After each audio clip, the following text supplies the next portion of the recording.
Hello, je suis Carlotta. Bienvenue dans Product Marketing Stories, le podcast qui décrypte les méthodologies, partage des conseils et apprentissages concrets pour rendre compréhensible et accessible le product marketing. C'est super intéressant ce que tu dis sur la stratégie de communication et le fait de donner un maximum, parce que c'est vrai que souvent on a quand même tendance à toujours vouloir vendre son produit, à dire mon produit c'est le meilleur pour telle et telle raison, et finalement on va oublier d'apporter de la valeur. D'où ma réflexion, et dis-moi ce que tu en penses, de toujours se poser la question de quelle est la place du discours produit en tant que tel dans la communication. Et aujourd'hui, de ce que je comprends, finalement c'est pas le produit qui est le centre de la com chez vous. Est-ce que tu peux nous en dire plus sur comment est-ce que vous avez défini cette stratégie, comment est-ce que vous mettez le curseur en fait entre la partie branding et le produit?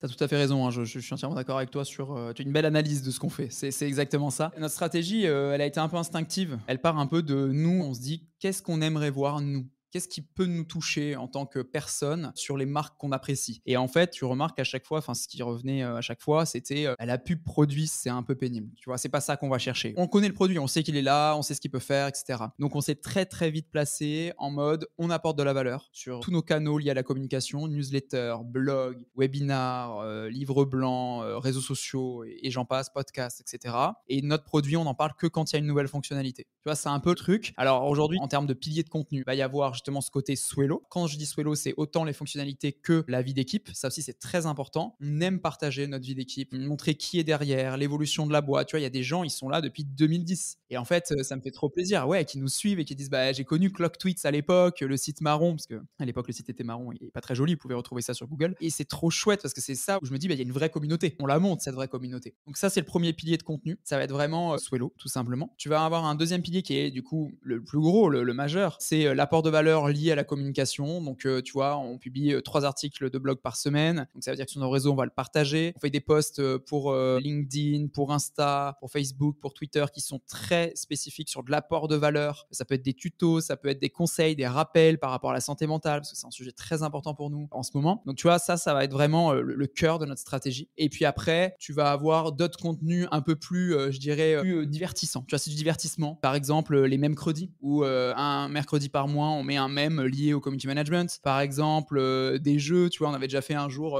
une sorte de mot croisé du CM. Je sais pas, un TikTok qu'on va reposter sur nos réseaux parce que bah, il a bien fonctionné. Donc du coup, l'idée, c'est de partager un peu de moments de vie ou tu vois, un truc un peu rigolo. Tu vois, on a ces 3 piliers avec tout en haut l'apport de valeur, du divertissement et Swello. Donc voilà comment on fonctionne. Et pour l'instant, même si ça a pris du temps, bah, ça fonctionne bien. Et en tout cas, ça nous ressemble. Tu vois, c'est surtout ça. Ça ressemble à nos valeurs, ça nous ressemble. Oui, et j'imagine du coup, en fait, c'est ce qui vous permet aussi d'avoir des leads beaucoup plus qualifiés tout de suite, parce que les personnes que vous adressez, bah, elles vous connaissent, elles savent qui vous êtes, ce que vous apportez, et donc il y a presque plus de doute en fait quand les gens viennent à vous. Exactement. Alors pour moi, comme je le disais tout à l'heure, il reste le point important de tester le produit. Tu vois, on est vraiment dans cette optique de tester le produit. Enfin, c'est vraiment la chose numéro 1 qu'il faut faire quand vous arrivez sur Spello. Parce qu'à l'époque, les gens testaient même pas, s'engager, c'était cool et tout. Et en fait, au bout d'un mois, ah ben ça répond pas à mon besoin. Bon bah ça lui a fait perdre du temps et ça nous fait perdre du temps. Donc tu vois, là on est vraiment en mode notre image vous plaît, on vous apporte de la valeur, l'outil vous semble idéal. Ok, testez-le et puis après on voit. Si on parle un petit peu plus de la com que vous faites, au-delà du produit, sur les bénéfices en tout cas, et la promesse que vous apportez, comment est-ce que vous arrivez à le travailler tout au long du funnel d'acquisition? Par rapport à ce que tu disais sur les différents piliers de vos stratégies de com, est-ce que quand vous parlez du produit sur les nouvelles fonctionnalités, ça va être dès la phase d'awareness par exemple, ou ça va vraiment être uniquement sur votre landing page par exemple produit, et vous en parlez que là, et pas forcément sur d'autres channels d'acquisition? Est-ce que vous avez un peu une stratégie de dire, bon, à quel moment on parle du produit, à quel moment on n'en parle pas du tout?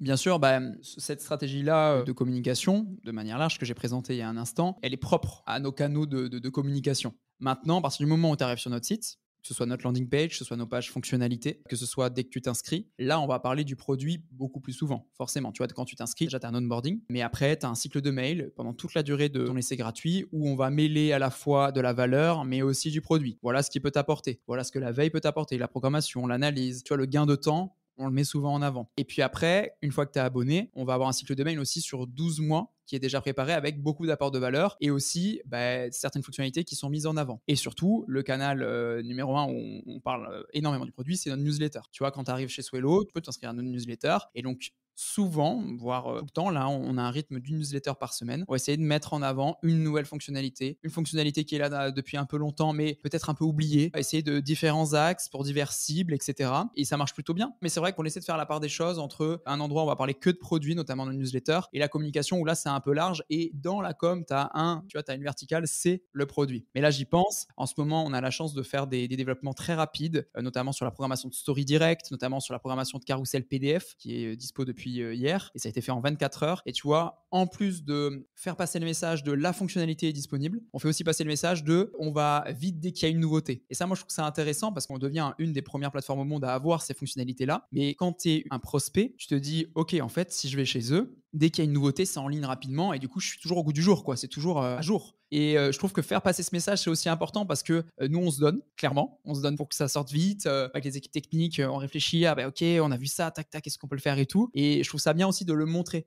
Et pas juste de dire, voilà, on a notre fonctionnalité, mais plutôt de faire passer le message de, mais on est aussi une des premières plateformes au monde à vous le proposer. Donc, c'est chouette, merci de nous faire confiance, tu vois. Et donc, ça, c'est sur les réseaux sociaux. Et donc, en fonction du canal, tu vois, on va adapter le discours. Pour conclure, plus tu vas arriver sur le site et plus, bien sûr, ça va parler du produit. J'imagine que si toi, tu es arrivé en tant que PMM, c'est qu'il y avait un besoin, en tout cas une volonté, d'avoir ce poste. Comment est-ce que tu as fait pour justement réussir à montrer, qu'est-ce que fait un PMM au-delà, que du travail de go-to-market ou d'enablement? Comment est-ce que tu as réussi à prendre ta place, petit à petit dans cette équipe produit? Alors ça a mis pas mal de temps, beaucoup de temps même. J'y travaille, encore, mais il y a pas mal d'évolutions, on en parlera après. Pour commencer, en fait, j'ai mis en place, toute la documentation, des formations et newsletters, récurrentes donc, autour du produit. Pour tout Eldo, donc, tout avec tous les autres collaborateurs, ça m'a permis de prendre ma place et surtout mettre en avant le produit, ce qui l'était pas du tout avant. Mais c'était, toujours de la phase post-launch pour être plus proche des clients et des équipes. Donc j'ai demandé à être invitée au rendez-vous pour faire des shadows. J'ai commencé à accompagner les sales pour faire des, rendez-vous, de démo produits. Tout ça, ça m'a permis de me rapprocher des équipes et partager mon rôle, et son impact. Et niveau équipe produit, j'ai rejoint tous les rituels pour être informée, plus tôt des développements et petit à petit, j'ai bossé avec la product designer pour tous les wordings des maquettes. Donc là, c'était déjà une première victoire. Je crois que tu connais ce genre de petites victoires aussi. Puis j'ai commencé à faire des propositions, d'opportunités avec mes analyses du marché. J'ai demandé de récupérer la gestion des insights. Puis j'ai pris de plus en plus de place pour vraiment bosser avec le PM, pour faire la roadmap. Mais, tout ça, c'est du travail, que je vois le résultat, maintenant parce que, ça a pris, 2 ans et demi. Est-ce que quand tu parles de documentation, de formation, de newsletter, tu peux nous en dire plus sur, ce que c'est concrètement, les informations que tu mets dedans?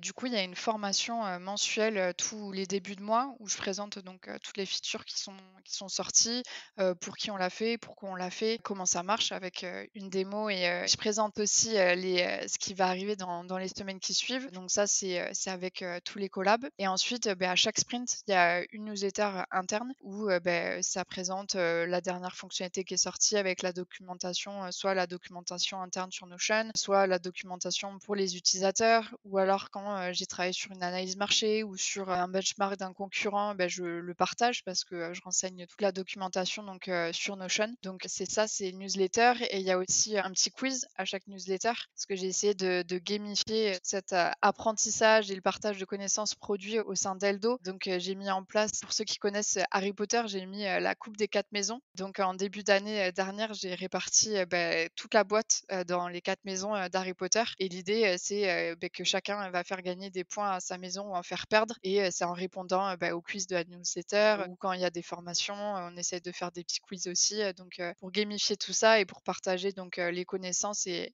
donner de l'intérêt. Donc voilà, sur la partie, documentation et formation, ce que j'ai mis en place et ce que je fais. Génial, ça marche bien? Ouais, ça marche bien et en plus, j'ai partagé les premiers résultats, en janvier et je voyais là, ceux qui étaient, derniers, bien piqués et ça les a remontés en mode un peu challenge, pour aller passer devant, dès qu'il y a des quiz. J'ai fait des canals Slack par équipe en fait, genre, «Il y a le quiz ce matin, allez jouer, pour gagner des points pour la maison», donc c'est cool, ils se motivent, c'est assez marrant à voir. Et du coup, les équipes, c'est mélangé, entre chaque équipe. Il y avoir, du produit, de la tech, des commerciaux dans une équipe, enfin tout est mixé quoi, c'est ça? Ouais, exactement. J'ai fait, un tirage au sort et il y a vraiment, toutes les équipes qui sont mélangées pour pas qu'il y ait, toujours les mêmes qui bossent ensemble, qui soient dans les mêmes équipes. disais, tu as de l'expérience en travaillant avec des early stage companies et c'est vrai que dans des startups naissantes, on va dire, où il y a pas beaucoup de ressources en tout cas, c'est pas forcément un PMM qui va être, recruté en premier. Mais pour autant, les fondations du PMM sont nécessaires à ce niveau-là, tout ce travail de positionnement, de messaging et cetera. Est-ce que tu peux nous donner les initiatives product marketing qui, à ton sens, doivent être mis en place pour ce type, d'entreprise à ce stade de développement? Oui, 100%, puis c'est une excellente question. Puis je veux juste faire une mini parenthèse. Des fois, il va en avoir des PMM qui vont être engagés comme un peu premier employé en marketing dans ces compagnies-là. Mais moi, personnellement, je crois que souvent, c'est un peu une question de, ben, on engage parce que c'est trendy, on engage parce que ça fait du buzz, on engage parce que nos compétiteurs engagent des PMM, mais il n'y a pas nécessairement de stratégie de fondation derrière de ça. Donc, il arrive, puis malheureusement, dans certains cas, ben, tu te retrouves un PMM dans une early stage startup et t'as pas de fun parce que déjà que notre rôle est connu comme tu fais plein d'affaires en même temps, tu sais pas où donner de la tête, puis t'as l'impression que tes initiatives avancent pas, ben là, non seulement tu fais ça, mais dans un milieu encore pire. Donc, fin de la parenthèse. Mais je te dirais qu'il y a 3 initiatives, en fait, que je recommande pour les early stage companies ou les startups. On vient d'en parler à des clients. C'est tellement le fun en tant que solo marketer. Moi, en tout cas, c'est le même que j'ai eu la piqûre, là. J'étais solo marketer dans une startup, ça faisait 2-3 ans que j'étais là. On avait de la misère avec nos campagnes, on avait de la misère un peu à comprendre où on s'ennuyait. C'est souvent une question de, ben, on va travailler sur les channels plutôt que sur la stratégie. Le problème de ça, c'est que tu te rends beaucoup moins loin. Tu as une dissonance en termes de marque, tu as une dissonance en termes de marketing, puis tes résultats, ils fluctuent beaucoup. Donc, premier élément, ce qu'on a fait, c'est vraiment, on s'est commencé à parler à des clients. Puis c'est un peu comme je t'ai dit. Comment tu nous as connus? C'est quoi qui a démarré l'idée? Pourquoi nous versus la compétition? Y a-t-il des éléments qui ont comme poussé la prise de décision? Donc, tous ces éléments-là, à force de poser des questions, puis avoir un objectif en tête de c'est quoi qu'on va aller chercher comme information? C'est quoi l'objectif de ces calls-là? C'est sûr et certain que c'est un truc que je recommande à n'importe qui. Une des manières d'amener ça, c'est avec le product market fit. On ne sait pas si on l'a encore. Puis, tu sais, c'est pas une notion de noir ou blanc. C'est plus un score qui va varier en fonction du temps puis de l'évolution du marché, mais ça marche bien gros. Là. Ah, ben, ça va pour le product market fit. Tu brands ça de même, c'est rare que le monde va dire non, surtout si c'est toi qui sautes sur des calls avec des clients. Deuxième aspect, des analyses de démo, des calls de sales. J'ai un framework qu'on a fait avec une compagnie justement de Toronto que eux voulaient qu'on revoie leur méthode d'outbound. Fait qu'on a juste écouté comme... J'ai fait ça pendant le temps des fêtes en plus. C'était un peu rough avec du café Baileys, là, mais j'ai écouté, je pense, une trentaine d'heures de calls avec des discovery, des démos, des qualification calls. Puis au bout de la ligne, ben après ça, tu te dis, c'est quoi les questions que le client pose? C'est quoi les questions que le prospect pose? Puis tu mets ça dans la catégorie de voice of the customer. Puis là, ben, ça te permet de te dire, est-ce qu'il y a des sales enablement assets que je peux créer à partir de ça? Est-ce que notre site est assez clair? Est-ce que ça répond à ça? Est-ce que la personne est complètement sur le bord? T'sais? Dans des cas de même, si la personne a dit est-ce que vous êtes comme, je sais pas, la personne elle compare HubSpot, qui est un CRM, puis une compagnie en particulier qui fait du IoT, par exemple. Ben là, si la personne elle compare ta compagnie IoT à HubSpot, il y a un problème. Là. Il y a un messaging qui est vraiment pas correct quelque part, donc c'est un peu cette approche-là. Donc on regarde Voice of the Customer, mais aussi qu'est-ce que les reps disent. Est-ce qu'il y a une continuité? Est-ce qu'il y a des patterns entre ce qu'ils disent? Puis est-ce qu'on est capable de raffiner ça pour se dire que Megan, que c'est la top performer de l'équipe, est-tu capable de faire de quoi d'aussi bon que Ricardo, que lui a besoin d'un peu de travail pour atteindre son quota? C'est vraiment... Ça aussi, c'est quand même facile d'approche. Tu te dis, ben, je veux améliorer le pipeline de vente. Ça fonctionne quand même très, très bien d'amener ça. Le dernier point, c'est vraiment un peu le messaging du site web, du homepage en quelque sorte. Puis ça, rendu là, c'est sûr certain que c'est encore une fois un PMM qui peut l'aider ça, mais pose la question, qu'est-ce qu'on dit en ce moment? Comment est-ce qu'on amène ça? Puis est-ce que c'est clair? Fait que, encore une fois, moi, ce que j'aime bien faire, c'est travailler avec des BDR ou des SDR du monde d'outbound, puis dans des débuts de call, avant même que le call débute ou à la fin du call, peu importe à quel moment, tu poses la question, hey, selon vous, c'est quoi qu'on vend? C'est quoi notre catégorie de produit, en quelque sorte? Puis là, tu es capable de gager, est-ce que notre messaging est bon? Est-ce que notre positionnement, ça s'enligne où on veut s'enligner? Puis souvent, tu as des réponses que tu te dis, ouf, ok, on a du travail à faire énormément à ce niveau-là, mais ça permet par la suite de vraiment débuter un travail de messaging. Puis c'est pas le best pour une homepage, par exemple, mais moi, j'ai bien aimé le Story Brand Framework, le SB7. Je me rappelle plus qui est en arrière de ça. Je trouve que c'est un bon framework de messaging pour des landing pages. Mais pour une homepage, c'est plus compliqué parce qu'il n'y a pas nécessairement l'aspect de différenciation là-dedans. Donc si je résume, il y a 3 points.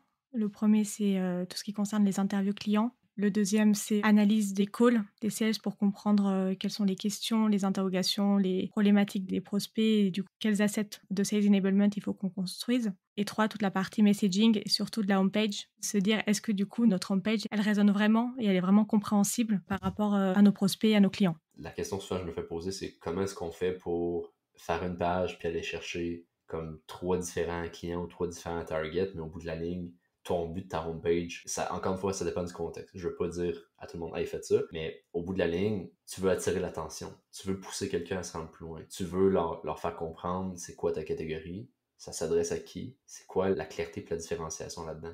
Winter et Olivine Marketing ont fait un cours gratuit sur le messaging 101. Puis ils parlent justement du messaging, que c'est basé sur 5 aspects. Puis je les ai pas devant moi, mais c'est comme clarté. Clarté, je pense, c'est un des plus gros là-dedans. Clarté, comprendre à qui vous vendez, la différenciation. Puis il y en a une couple d'autres, mais je recommande fortement ce cours-là qui est gratuit sur YouTube et aussi sur leur propre site à eux. C'est en anglais, c'est fait par Winter puis Olivine Marketing. C'est très très solide si vous voulez retravailler un peu vos notions de messaging. Là, je le recommande. En B2B par exemple, mais il y a beaucoup d'éléments qui s'adaptent au B2C. Si on rentre un peu plus dans le détail, dans le champ d'action dont tu parlais tout à l'heure, de quand on arrive à être beaucoup plus centré sur la valeur, est-ce que tu peux rentrer dans le détail de qu'est-ce qu'on peut faire? Quel est ce champ d'action qui nous est ouvert si on prend cette direction-là? Et en fait, si on revient à la définition de la valeur dont je parlais tout à l'heure, un peu plus tôt, c'est que c'est la somme des problèmes qu'on résout pour notre client. Et certains de ces problèmes sont techniques et ils sont fonctionnels. Souvent, l'exemple au marketing, j'ai besoin de percer un trou dans un mur, j'ai besoin d'un forêt de diamètre 8. Et parler du produit à ce moment-là en disant que j'ai un super forêt en titane qui force super bien, ça a beaucoup de sens. Mais il peut aussi y avoir des problèmes chez notre client d'ordre économique. J'ai besoin de sauver, d'épargner de l'argent, j'ai besoin d'augmenter mes revenus. Il peut y avoir des problèmes qui sont organisationnels. Mes équipes sont pas forcément productives, j'ai un problème de productivité, j'ai un problème de collaboration dans mes équipes, etc. Donc plutôt des problèmes organisationnels. Il peut y aussi y avoir aussi des problèmes et des objectifs qui sont d'ordre émotionnel et personnel. Et en fait, c'est un peu comme une pyramide de Maslow. Hein. Il y a les besoins primaires et basiques qui sont typiquement les besoins fonctionnels. Après, on rajoute les besoins économiques. Hein. Chez beaucoup d'entreprises, en tout cas moi qui suis dans le B2B, ça revient toujours plus ou moins à soit tu m'aides à augmenter mes revenus, soit tu m'aides à réduire mes coûts. Mais il faut aussi se dire qu'on parle à des personnes et que ces personnes, elles ont aussi des ambitions de carrière, elles ont aussi des problèmes émotionnels, etc., etc. Et donc, ces problèmes qui sont non fonctionnels, qui ne sont pas liés forcément à des fonctionnalités de nos produits, c'est aussi notre rôle dans cette approche de parler et d'articuler comment on va les résoudre. Et donc à partir de là, ça suscite forcément d'étendre le champ d'une équipe product marketing. Par exemple, à commencer à parler aussi des services associés. Donc dans beaucoup d'entreprises, par exemple dans le software, évidemment on vend un software, mais on a aussi un service qui fait le support client, un service qui va faire l'implémentation au début. Et quand on implémente cette solution chez le client, quand on forme ses équipes, quelque part, on apporte une solution aussi à leurs problèmes. Et donc, à partir de là, je vais dire, moi, mon équipe product marketing, je vais aussi passer du temps à faire le marketing de ces services associés. Le prix et le packaging sont aussi des manières dont on résout certains problèmes d'ordre économique, par exemple. Donc là, on va pouvoir commencer à dire, oui, en logique et en cohérence avec cette approche centrée sur la valeur qu'on crée, ça a aussi du sens pour mon équipe de commencer à s'impliquer dans les décisions de prix et de packaging et de mise sur le marché, etc. etc. Donc, on peut étendre son champ à beaucoup de choses. On va commencer à dire, tiens, je veux mieux articuler l'impact économique de ma solution. Et à partir de là, je vais commencer à étendre mon champ aux études clients. Souvent, dans les entreprises, il y a aussi un petit peu un débat avec les équipes marketing qui est responsable des case studies et des études clients. On peut aussi étendre son champ à l'expérience utilisateur, à la manière dont on fait l'onboarding dans l'app ou l'expérience développeur, par exemple. En fait, cette approche qui est de dire, finalement, je ne suis pas là juste pour parler du produit, je suis là pour résoudre les problèmes du client et répondre à leurs attentes. Ça permet de donner une plateforme aux équipes product marketing, de s'impliquer dans beaucoup plus de projets. Parce que tout ce qui contribue à construire une perception de valeur est potentiellement dans notre champ d'accès département, je dirais. Avec toute ton expérience, est-ce que tu as un conseil à donner aux product marketeurs français pour être excellents dans leur travail au quotidien? D'abord, je suis super content de voir qu'il y a une communauté de product marketeurs français, parce que c'était pas le cas il y a 10 ans quand j'ai commencé. D'ailleurs, je te félicite pour ce podcast qui donne vie à la communauté. Je dirais le conseil, ce que j'ai appris le plus à travers mes différentes expériences, c'est qu'il faut accepter que le rôle de product marketing est et restera ambigu et polymorphe. Ouais, c'est un débat qui occupe beaucoup la communauté, comment définir le rôle, comment expliquer l'impact. Finalement, je pense qu'il faut accepter que ça restera ambigu et polymorphe, et quelque part, c'est ce qui fait sa richesse. La plupart des product marketeurs avec qui je travaille, c'est des gens qui sont un peu polyvalents, qui aiment bien être un peu partout à la fois, qui aiment bien toucher à tout. Et je pense que c'est une des caractéristiques de notre métier. Et le métier se professionnalise. Si je compare à il y a 10 ans, on a de plus en plus de méthodes et d'outils, et de templates et de frameworks. Maintenant, il y a des formations, il y a différentes communautés qui s'organisent. Mais quand même, on a une super boîte à outils aujourd'hui, mais il faut quand même savoir l'adapter au type d'organisation et aux défis auxquels on fait face. C'est pour ça que je disais tout à l'heure dans la réponse, où est-ce que doit être une équipe product marketing, chez produit, chez sales, chez marketing. Il n'y a pas de réponse toute faite. On est un métier qui doit s'adapter à l'organisation. Et donc, il faut voir son rôle comme un rôle qui doit s'adapter et qui doit répondre aux besoins de l'entreprise. Parfois, il faut le réinventer tous les 18 mois. Quels outils vous avez utilisés pour ce travail ? Alors, on a cette structure de documents de positionnement qu'on réutilise, donc un Google Doc avec la trame que je viens d'expliquer. C'est hyper important d'avoir un document central de référence qui va faire office de source of truth, parce que tout le monde n'a pas le même niveau d'info sur le sujet. Mais pour autant, ils seront peut-être amenés à travailler sur des touchpoints, que ce soit des supports marketing, produits ou autres. Donc avoir ce doc de référence, ça te permet de maintenir une cohérence dans ton messaging, donc de ta presse sales à ton écran produit, en passant par tes emails de rétention, tout ça. Et sur d'autres positionnements, on a d'autres outils qu'on peut utiliser. Par exemple, on fait une positioning map. Donc ça va être une cartographie qui te permet d'expliquer simplement à des stakeholders où tu te situes, où ton produit ou ton entreprise se situe par rapport aux concurrents. Donc en gros, tu traces 2 axes avec 2 caractéristiques d'une offre. Pour Malte, ça peut être par exemple un axe expertise en gestion de flotte de freelance, haute ou basse, et un autre axe expertise en sourcing de talent, donc haute ou basse. Et donc pour chacune de ces caractéristiques, tu vas placer ta concurrence dans cette map et ton entreprise. Et donc à partir de là, tu vas réfléchir dans quel cadran en fait tu vas vouloir évoluer.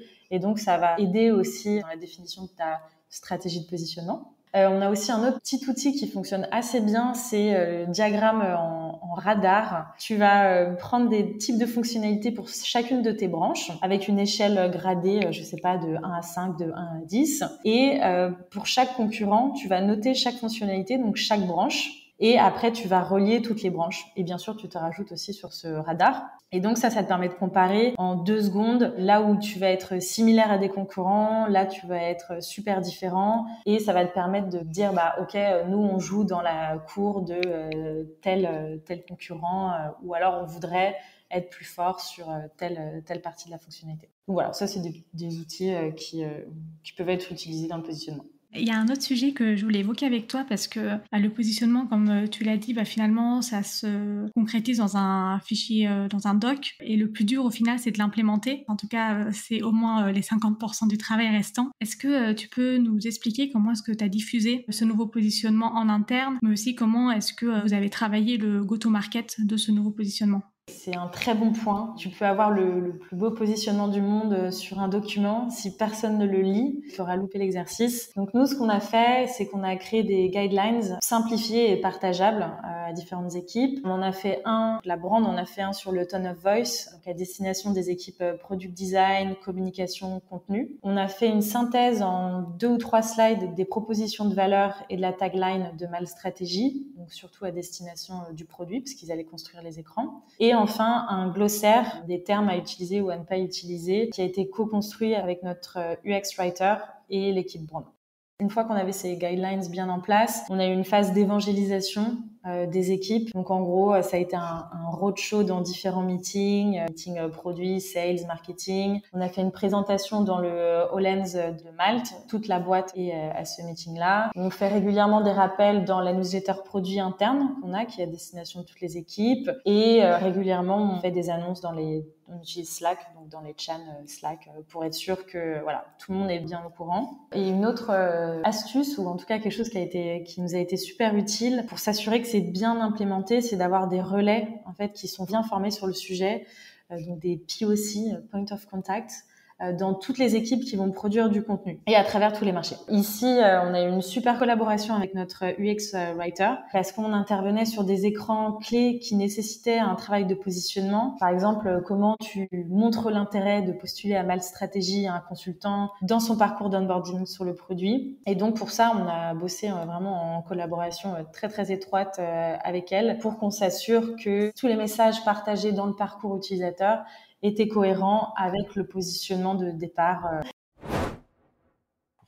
Et qu'est-ce que tu valorises du coup chez un product marketing manager? Est-ce que tu as des attentes en particulier? Quel est selon toi un bon profil product marketing manager? Alors, c'est une super question. Et quand j'y réfléchis, je pense que les bonnes qualités d'un bon PMM ou d'une bonne PMM se retrouvent chez une ou un bon PM. Je dirais que le premier, c'est un sujet que j'ai beaucoup évoqué aussi dans le podcast avec Timothée, que j'évoque assez facilement dans plein de discussions, c'est l'intelligence émotionnelle.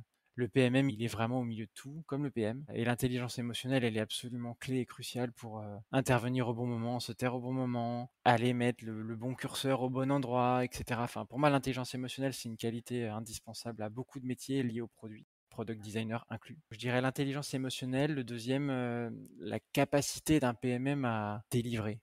Pas juste à coordonner, mais vraiment à délivrer, à trouver des solutions. Être solution oriented pour un PMM, ça me paraît quand même être la clé. J'ai beaucoup entendu récemment la notion de PMM full stack. Évidemment, le type de PMM qu'on va recruter va dépendre du niveau de maturité de l'entreprise et de l'équipe produit. Mais je crois assez fort au fait qu'un PMM, quoi qu'il arrive, il doit avoir un côté full stack avant d'être spécialiste. Et le troisième point, je dirais que c'est une grosse capacité à s'organiser. Alors, pour le coup, nous, on est en SaaS B2B.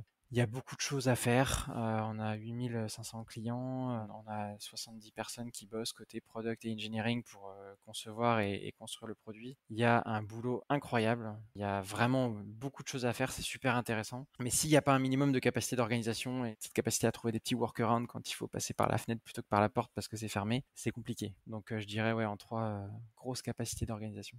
Et c'est vrai que ce soit pour le PMM ou le PM ou le product designer, n'importe qui, il y a toujours quelque chose à faire, toujours du travail en plus. Ouais, exactement. Le plus difficile, c'est de réussir à allier les projets qui vont être stratégiques, long terme, où il faut se poser, où il n'y aura pas forcément un résultat visible rapidement, et les actions, les projets plus opérationnels, où là, on va avoir de l'impact rapidement.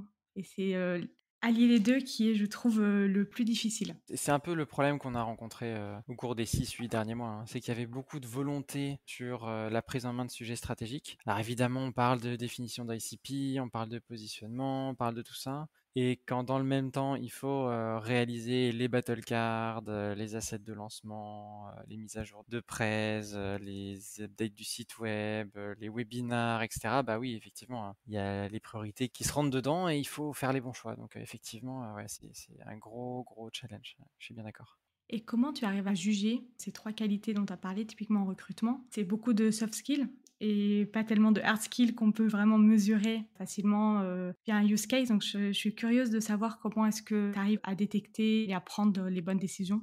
Oui, il y a beaucoup de soft skills. Pour autant, justement, quand on parle d'un PM full stack, valider le fait qu'il sache s'en sortir ou elle sache s'en sortir sur un template Figma ou ce genre de choses, ça peut se valider assez rapidement en entretien. C'est de la technique pure, ça, on peut y aller. Il y a pas mal de questions aussi à poser sur la réalisation des projets. À quel niveau d'implication la personne, elle était dans la réalisation du projet? Est-ce que c'était un niveau de coordination ou est-ce que c'était un niveau de création et d'action, on va dire? Après, oui, c'est vrai qu'il y a une grosse partie soft skills.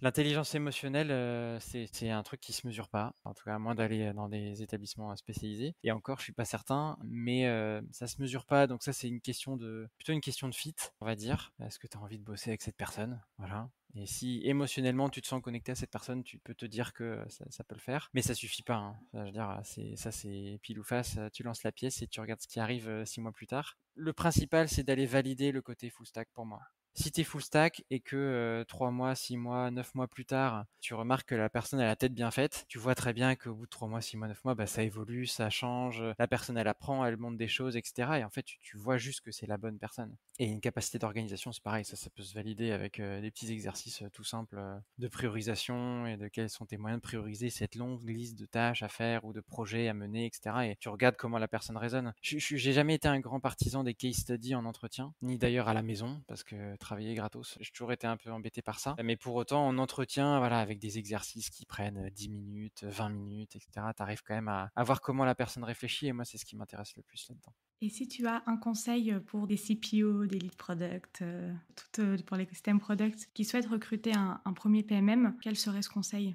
Bah, c'est assez proche de ce que je viens de te dire. En gros, c'est si vous le trouvez, parce qu'évidemment, trouver un bon PMM, c'est compliqué, prenez un doueur. Quelqu'un qui a la capacité de monter un niveau de lead en 6-12 mois, par exemple. Mais ne soyez pas attiré tout de suite par les sirènes de l'ICP, de la stratégie go-to-market, etc. Parce que quand on démarre Le recrutement d'un PMM, c'est compliqué à mettre ça en place parce que souvent la personne elle arrive, la fonction elle n'existe pas, elle doit faire ses preuves, elle amène des sujets qui sont compliqués, qui sont pas toujours acceptés par le leadership, etc. Le ICP, on n'a pas besoin d'ICP, etc. Je crois surtout que c'est quelqu'un qui doit construire la légitimité de la fonction PMM en montrant que ça a de la valeur. Et la valeur, la première valeur du PMM, tu la vois d'abord dans la manière dont on va exécuter des lancements, c'est propre, ça scale, il y a de l'impact, d'où la nécessité absolue de mesurer l'adoption, etc. Et ensuite, cette personne, elle amène les sujets plus stratégiques et un peu plus long terme de OK, mais l'ICP, on en est où? Le go-to-market avec le sales, le CS, etc. Comment ça se passe? Je pense que c'est deux temps un peu différents et ouais,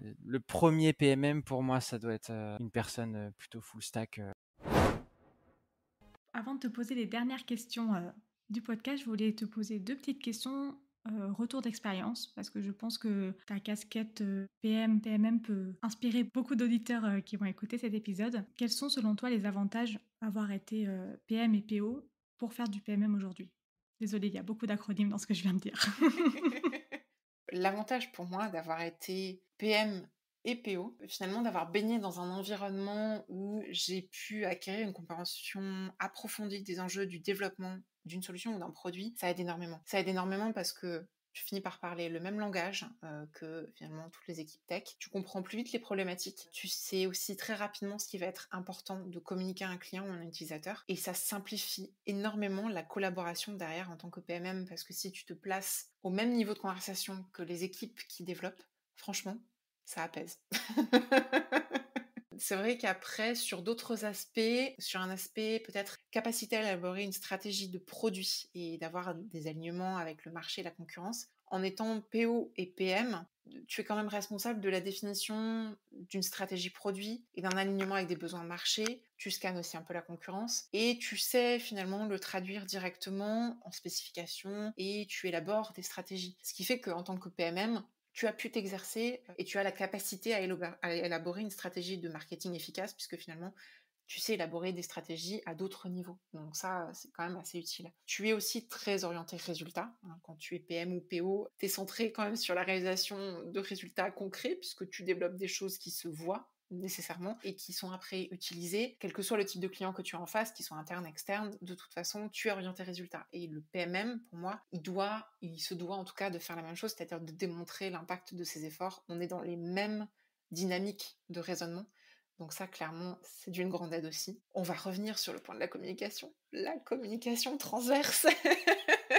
Tout ce qui est, franchement, le produit, c'est quand même un rôle ultra central. Et c'est vrai que la communication en transverse, elle est hyper importante. Tout ce qui est collaboration avec les équipes, avec toutes les problématiques que toutes les équipes que tu peux croiser sur ton chemin peuvent avoir. C'est vrai que le produit ne fait jamais rien seul. Et ça, il faut vraiment l'avoir toujours en tête. Et en tant que PM et en tant que PO, tu fais quand même travailler beaucoup de métiers différents pour arriver à développer quelque chose derrière de palpable. Et c'est vrai que la communication en transverse, que ce soit pour un métier de PM, de PO ou de PMM, il vaut mieux l'avoir quelque part en poche dans ses compétences parce que c'est clairement l'activité névralgique de ta journée, la communication.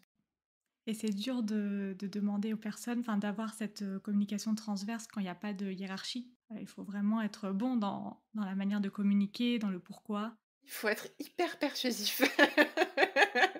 Ça, c'est sûr. Et puis avoir un capital sympathie quand même aussi, parce que quand tu as de l'empathie et de la sympathie à distribuer, tu arrives quand même à faire avancer les choses. C'est clair que ça reste un atout. Et si je devais aussi peut-être terminer sur une partie gestion, sur la partie gestion de développement et gestion du changement, c'est sûr que en tant que PO ou en tant que PM, tu as quand même un certain nombre de compétences en gestion de projet, soit qui sont innées, soit que tu finis par acquérir, clairement. Et tu peux quand même les appliquer à ton métier de PMM quand il s'agit de planifier et d'exécuter, j'en sais rien moi, n'importe quelle tâche que tu peux avoir sur ta route. Un go-to-market, voilà, un lancement, c'est un très très bon exemple. Et aussi sur la partie conduite du changement, parce que on n'en parle jamais assez, mais la résistance au changement, c'est très compliqué aussi. Et c'est vrai que en tant que produit, quelle que soit ta fonction dans les métiers du produit, tu es toujours en train d'essayer de convaincre, d'évangéliser, de faire en sorte que les gens adhèrent à tes idées, que les gens adhèrent à ton produit, qu'ils l'adoptent. Donc c'est vrai que tu sois PM, PO ou PMM, cette expertise-là, elle est quand même sacrée. Comme quoi, il y a vraiment de quoi faire.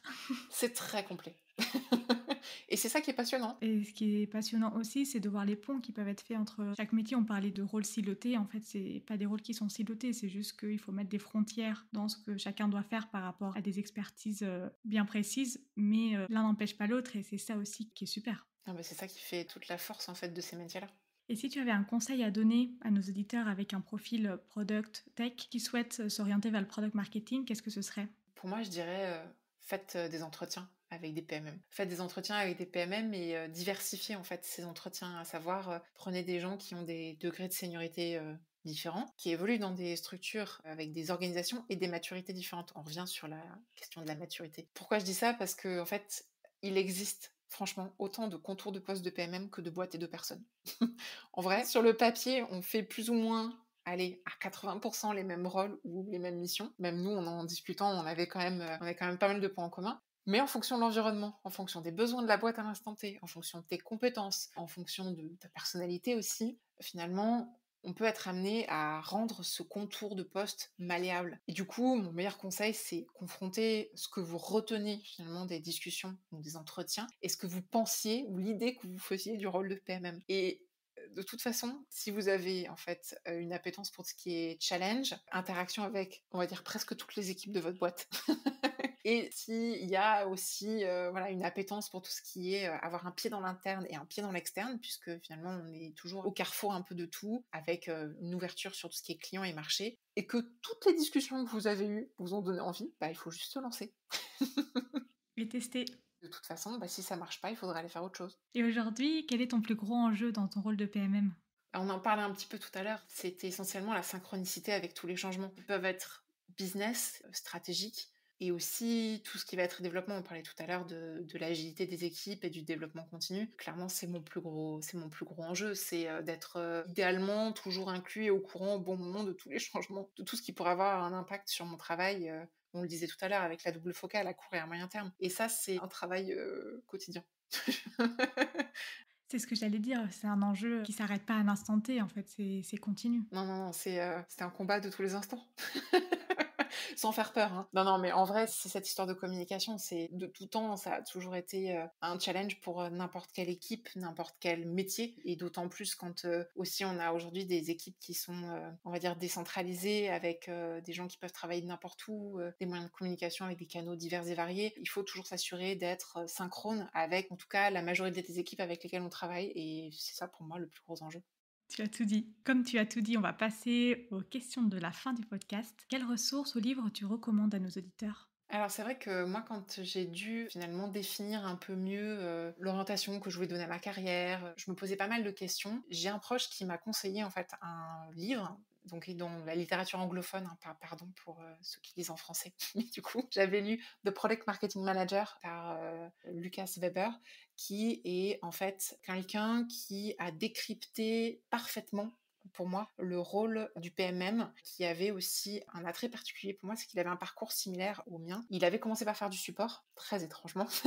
Ensuite, il a fait du product management d'un point de vue software, et il a fini par être ce qu'il appelle software PMM. Et je suis allée voir son profil LinkedIn récemment, du coup, parce qu'il a évolué entre-temps. Il avait écrit ce livre, je crois, en 2017, quelque chose comme ça. Et il est maintenant Head of Product, donc tu vois, tous les chemins mènent quelque part, de support à Head of Product finalement. Il n'y a qu'un pas. Mais alors, l'avantage que j'y voyais, c'était que c'était un livre finalement relativement court et qui était, alors pour mon esprit très scientifique et cartésien, qui était avait une approche très pragmatique sur le métier, et du coup, sans faire de grandes définitions de ce que devait être un product marketing manager, il a couché sur le papier ce que lui avait vu et comment lui, finalement, il avait contouré le rôle de PMM, et je trouve que c'est très réussi. Donc si jamais il y a besoin de commencer par quelque chose, peut-être ce livre-là. Il y a un sujet, je pense, qui est très intéressant à adresser, c'est le sujet des produits qui sont à destination des collaborateurs et qui sont parfois même obligatoires. Donc on se dit, à quoi ça sert de vendre un produit qui est obligatoire? Quelle est ta vision et tes conseils justement pour travailler sur ces sujets-là, qui sont souvent complexes? Oh là, c'est le parent pauvre du parent pauvre du parent pauvre. C'est-à-dire qu'en fait, tu vois, on est en corporate et en plus, c'est sur des applications qui sont obligatoires. Est-ce que tu as saisi tes temps, Carlotta, d'ailleurs? En fait, pareil, quand tu es en corpo, la culture traditionnelle des outils collaborateurs, que ce soit volontaire aujourd'hui ou pas, c'est inconscient, mais c'est ancré, c'est que ces outils-là sont faits avant tout pour les dirigeants, qui veulent améliorer le suivi des coûts, des machins, piloter, etc., etc. Ça a été pensé par ces gens-là, pour ces gens-là, et pour que eux, leur KPI soit bon, il faut qu'il y ait des gens qui saisissent des trucs. Le côté user-centric, j'aime autant te dire que c'était pas l'ADN de base. Et j'aime autant te dire aussi que j'ai bossé, tu vois, pendant 2 ans exclusivement chez les directions financières. J'ai mes petites Suzanne Boyle à moi. Tu vois, tu te dis, waouh, ils sont moches, faire du product là-bas, c'est vilain. En fait, si tu bosses vraiment avec eux, tu fais ça. En fait, c'est des gens qui sont très passionnés, qui peuvent être très très forts aussi, qui peuvent être super. Et en fait, si on les transforme en Suzanne Boyle, c'est-à-dire que tu as l'impression qu'ils sont moches et quand ils arrivent, c'est génial, bah, tu as tout gagné, quoi. On a des endroits en fait où c'est compliqué. Après, est-ce qu'on peut faire comme avant et toujours prétendre qu'aujourd'hui, une boîte, elle est pyramidale?